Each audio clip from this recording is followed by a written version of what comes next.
কোনোমতে ফ্রাঙ্কলিনকে উদ্ধার করে। পোর্টালটি বন্ধ হওয়ার ঠিক আগে গ্যালাক্টাস পুনরায় শক্তি সঞ্চয় করে ফিরে আসতে চায়। তখন জনি আত্মত্যাগের সিদ্ধান্ত নিয়ে প্রচণ্ড গতিতে উড়ে গিয়ে গ্যালাক্টাসকে ভিতরে ঠেলে দিতে উদ্যত হয়।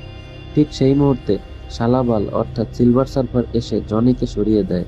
সিলভার সার্ফার নিজেই তার প্রভু গ্যালাক্টাসকে ধাক্কা দিয়ে পোর্টালের ভিতরে ফেলে দেয়।